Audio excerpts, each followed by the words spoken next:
Por que o temor do Senhor é o princípio da sabedoria? Fique comigo até o final desse vídeo que a gente vai entender um pouquinho mais profundo sobre esse tema. Então, se você não me conhece, meu nome é Giovanni Marques, segue a vida. Para a gente analisar esse versículo um pouco mais profundo, a gente precisa entender quem foi Salomão. Salomão aí, para quem não conhece, foi o terceiro rei de Israel, filho de Davi e Batseba. Em 2 Samuel 12, 24 está escrito assim: então Davi consolou Batseba, sua mulher, teve relações com ela e teve um filho a quem Davi deu o nome de Salomão e o Senhor o amou.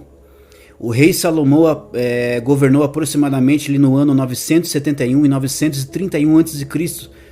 Salomão é conhecido pela sua sabedoria, né? Então Salomão reinou aí aproximadamente 40 anos sobre Israel. Salomão então teve um reinado muito próspero e farto, né? A gente pode pegar ali um fato que ocorreu, a gente pode pegar ali em 1 Reis capítulo 4, versículo 20 ali. Na verdade eu vou pegar o versículo 22 que está escrito assim: as provisões diárias de Salomão eram 3.000 quilos da melhor farinha e 6.000 quilos de farinha, 10 boi gordos, 22 pastos e 100 carneiros, além dos veados, as gazelas, os corços, as aves bem tratadas, porque Salomão dominava sobre toda a região e sobre todos os reis do lado de cá de Eufrates, desde Tifsa até Gaza, e tinha paz em toda a região ao redor. Então, dado esse contexto, Salomão, a gente pode definir e resumir aí que Salomão seguiu os conselhos de seu pai e teve um reinado muito próximo, muito poderoso ali diante do povo de Israel, né? Mas a razão de Salomão ter uma sabedoria tão enorme assim, a razão dele ter tanto conhecimento, a gente pode pegar um fato que aconteceu ali em 1 Reis, capítulo 3, a partir do versículo 3. O rei Salomão então era acostumado a oferecer sacrifício ao Senhor lá em Gibeão. Era um monte alto, né?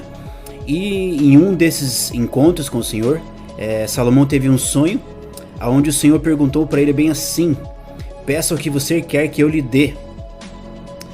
Aí Salomão, ao invés de pedir riquezas, ao invés de pedir que ele destruísse seus inimigos, ao invés de pedir longevidade de vida, Salomão pediu sabedoria. E a palavra diz que Deus se alegrou de Salomão e deu muito mais daquilo que ele pediu. Deu sabedoria, né? Além de ter dado sabedoria, ele deu riquezas e um governo de paz sobre o trono de Salomão, né? Deu um governo próspero também. Vamos então para o nosso versículo e dar uma analisada mais profundo. O temor do Senhor é o princípio do saber, mas os insensatos desprezam a sabedoria e o conhecimento.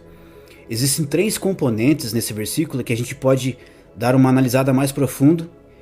Esses 3 componentes fazem a gente entender um pouco melhor esse versículo, que é a questão do temor do Senhor, princípio do saber e insensatos. Precisamos definir então o que é esse temor do Senhor. Eu trouxe dois exemplos daqui do que pode ser esse temor do Senhor que Salomão aprendeu com seu pai e com Deus, né? Temer a Deus no sentido de reconhecer Ele em todos os seus caminhos, reconhecer que Deus é grande, soberano, majestoso. Uma segunda interpretação é no sentido de temer a Deus, de ter medo de ir para o inferno, né? De ter medo de Deus punir as pessoas que são rebeldes e ter consequências gravíssimas ainda. Essa é a segunda interpretação do temor do Senhor. Eu acredito que as ambas interpretações têm as suas verdades ali, né? Mas eu acho que a principal, eu acho que o que Salomão traz ali e o temor que ele aprendeu do Senhor foi a questão de temer a Deus no sentido de obedecer os seus caminhos, amando a Deus, reconhecendo os seus caminhos, reconhecendo Deus em todos os seus caminhos, né? Temendo a Deus no sentido de ser humilde e reconhecendo a sua grandeza. Esse é o temor que a gente vai aprender, né, em todo o livro de Provérbios, né? Então por que o temor do Senhor é o princípio do conhecimento, é o princípio do saber? No comentário aqui da Bíblia NAA de Estudos, está escrito bem assim: o saber tende a enfocar a correta compreensão do mundo e de si mesmo, como criaturas de um Deus magnífico e amoroso, enquanto a sabedoria é a habilidade de aplicar esse saber. Então podemos entender que quando tememos a Deus, que quando vivemos temendo a Deus, estamos praticando esse conhecimento, esse saber que a própria sabedoria nos dá. Viver temendo a Deus é a coisa correta a se fazer. Temer a Deus é a melhor opção que temos para viver uma vida de conhecimento e sabedoria. Por isso que o temor do Senhor é o princípio do conhecimento, né? Porque quando a gente teme a Deus, a gente consegue resolver as situações que acontecem em nossa vida de uma forma tão mais calma, tão mais com um pensamento muito mais voltado para cautela, né? A gente não faz as escolhas no sentido da loucura desse mundo, né? Tipo, do desespero. A gente sempre age na cautela, a gente sempre age na sabedoria da palavra de Deus. É isso que é o X da questão, né? O próximo ponto é a questão dos insensatos.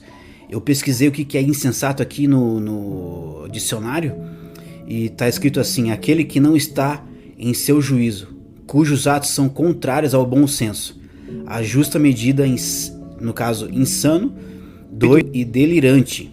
Então, os insensatos rejeitam o conhecimento e o temor do Senhor nesse sentido, porque para eles é loucura temer a Deus. Para eles é mais fácil viver uma vida como se Deus não existisse do que temer a Deus, né? A gente pode pegar um paralelo com o que Jesus disse na questão do caminho largo e estreito.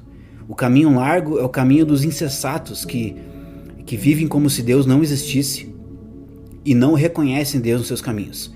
O caminho estreito a gente pode dizer que é o caminho do temor do Senhor, né? Onde a pessoa anda reconhecendo Deus em todos os seus caminhos. Em tudo que faz, ela teme ao Senhor e age com sabedoria. Por mais que o caminho do temor do Senhor, que é o caminho estreito, seja o caminho muito mais difícil, porém é o caminho certo a seguir, né?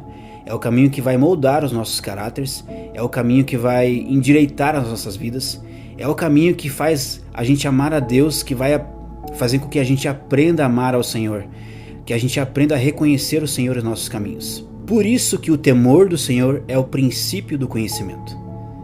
Agora vamos para a nossa aplicação pessoal desse versículo e o que nós aprendemos com esse versículo. Se o que aprendemos é que temer a Deus é praticar o conhecimento que vem através da sabedoria que o próprio Deus nos dá, de discernir a nós mesmos e o mundo ao nosso redor, e assim saber fazer as escolhas certas na vida, precisamos então fazer como Salomão fez. Primeiro, ele reconheceu suas fraquezas, de que não poderia reinar sozinho sem Deus. Ele praticou então o que tinha aprendido com seu pai, a respeito da humildade. Segundo, ele orou ao Senhor, pediu sabedoria e conhecimento para viver. Terceiro, ele colocou em prática, não apenas reconheceu e orou, ele ainda andou diante de Deus, seguindo e obedecendo tudo o que aprendeu com seu pai. Seguindo as direções de Deus, ele foi aprendendo a usar a sabedoria que Deus tinha dado para ele. Ele soube administrar as riquezas que ganhou. Precisamos então fazer como Davi e seu filho. Eles reconheceram o Senhor em todos os seus caminhos, se arrependeram quando cometeram seus erros e usaram a sabedoria e o conhecimento para viver uma vida de paz e tranquilidade no seu reinado. Então, Deus te abençoe e até a próxima.